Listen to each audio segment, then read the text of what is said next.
August is National Eye Exam Month, which highlights the importance of regular eye checkups and exams to help combat many different problems, one of which is dry eye syndrome, something that nearly 16 million Americans deal with on a daily basis. Here to tell us more is Dr. Jennifer Shaba, an optometrist with the Dry Eye Healing Institute. Jennifer, thank you so much for joining us today.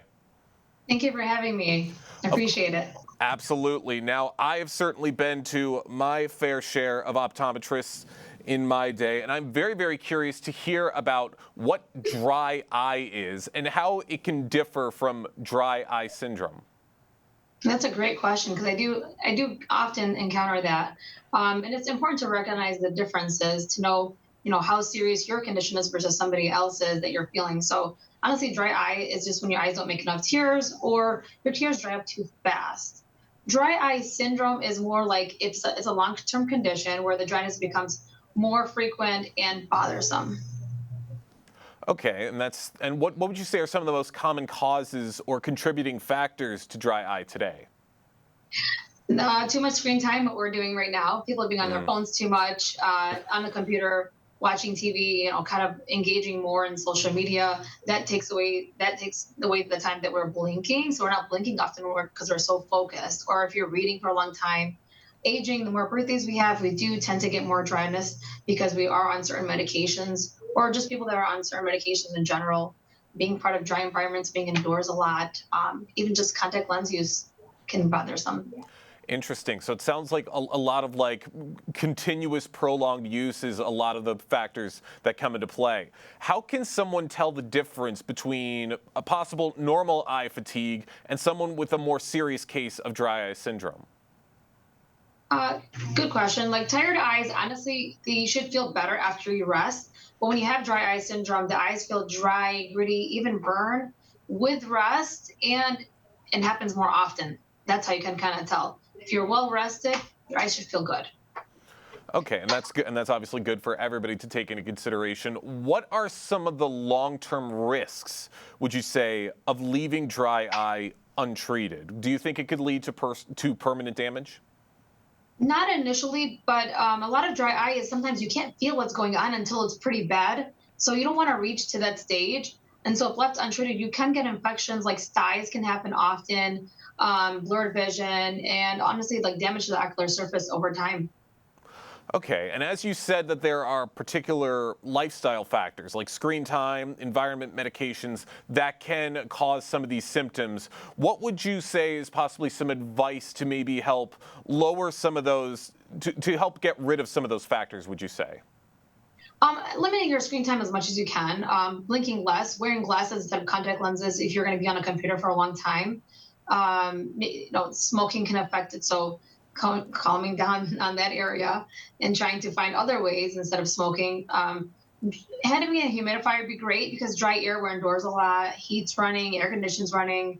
Medications like allergy pills, maybe consulting a doctor, maybe starting other things, maybe like a nasal spray that can help. So they're not, your whole body and your eyes can feel dry. Being on any kind of like antidepressants, that can be affecting too. So doing some cold compresses can be helpful. Starting out with some just artificial tears, bring it by the computer if you're gonna be on it for a long time. Preservative-free is what I really recommend. Preservative-free over-the-counter options. If you're putting in drops once or twice a day, okay. But if you're putting in drops more than that, you should be, kind of understanding that there is something deeper here that should be looked at so that you can be comfortable on a computer and doing your work without thinking about, oh, my eyes are going to be affected if I walk into a place or working for a long time. So eye drops, preservative free, cold compresses can help, blinking more often. So I often tell patients to do like blinking exercises. So doing a tight squeeze blink throughout the day, closing your eyes like you're going to go to sleep, squeezing down and opening, that really helps to kind of milk those oil glands to keep the eyes well nourished throughout the day. All right, very, very important information for everybody to take into consideration. And for patients who suspect that they may have dry eye symptoms, what steps would you recommend they take next in terms of seeking medical advice? Honestly, seeing an eye doctor, because a lot of times we have the microscope, so we have the capability to really look at everything in such great detail under high magnification that we can catch things early on. So when we're seeing signs of things, we're catching early, so we're treating early. So it makes treatment a lot easier to handle instead of coming in when your eyes are really flaring. So seeing an eye doctor, first step, instead of seeing just like a general doctor, because you want to be able to know under the microscope what's happening to address it and in a more detailed level. Because dry eye is a very broad term. Dry eye, it's multifactorial, meaning so many things are affecting dryness, so many different parts of the eye that need to be addressed and treated. And so that's why it's not a one size fits all. And that's why my center is created, because a lot of times patients are just given drops and they're just given doxycycline, for example, or oral medications to help. But I have a lot of like drug-free, drop-free options and things that are actually billable to insurance that will help the patient long term, and patients will just feel comfortable without thinking about their eyes. For those just joining us on the Splash Live, I'm talking with Dr. Jennifer Shaba, an optometrist with the Dry Eye Healing Institute, talking about the difference between dry eye and dry eye syndrome, as well as the importance of regular eye exam checkups. Now, Dr. Shaba, can you explain why regular eye exams are important, even for people who don't wear glasses or even contact lenses? Great question.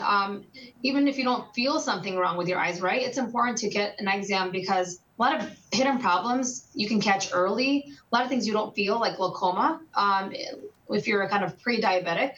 A lot of times we can catch these things early enough so that we can treat them. So before you start to notice symptoms, we see the signs and say, hey, you know what? Let's take care of this before it becomes a problem. So glaucoma, dry eye, even signs of diabetes, it's huge for patients to get an eye exam. Of course. And what are some common eye conditions that you say can go undetected and that people might not notice right away? Glaucoma is a big one because that's like a thief in the night that steals your vision, there's macular degeneration where it's kind of like tunnel vision. You lose your peripheral vision over time too. Cataracts can be something that we check for because a lot of times you'll notice you need more light on things you're reading. You need more magnification. That's a problem. That means we have to address those things. Dry eye, a lot of these things, they don't have early symptoms. So you can have your peripheral vision being lost or central being lost, such as macular degeneration. Of course. And how often would you say that adults and children should have their eyes examined? And does that frequency change with age or existing health conditions? Definitely, I would say, according to the American Academy of Optometry and Ophthalmology, recommendations are in place for a reason. So I would say even as early as 3 years old, because that's when they start, kind of to read unrecognized letters. So it's important to get an eye exam, not just relying on the school, because we can see things such as eye muscles, making sure the eyes are working together, making sure they can work together and coordinate while you're reading, so the eyes kind of stay on track, and then the reading becomes good. Detecting these things early in children is important because I worry about ADD. Sometimes it's not really ADD. It's just that the child just needs an eye exam. Maybe they just need glasses. Maybe they need vision therapy to help them train on how to use their eyes when they're reading so that they can be more focused without being distracted because their eyes are bothering them. So usually at 3 years old, by 3 years old, and then I would say every year after that, because bodies change, hormones change, the body's growing, the eyes are growing. So it's important to actually get all these things checked every single year for children. I would say up until, yearly eye exams are important. And then every 2 years for adults. If you're over 60, I would say that's a good, every 2 years, until 60, past 60, it's like every year. Because a lot of conditions can happen.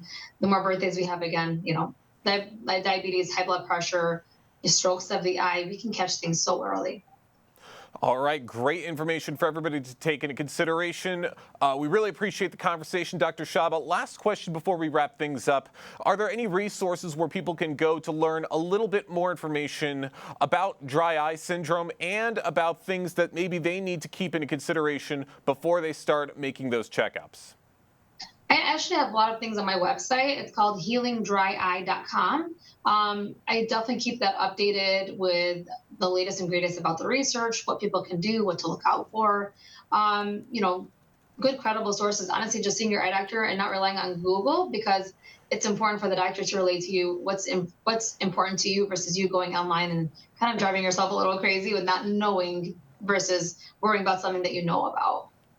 All right, great resources for everybody to remember. Dr. Shaba, thank you so much for joining us today here on the Splash Live.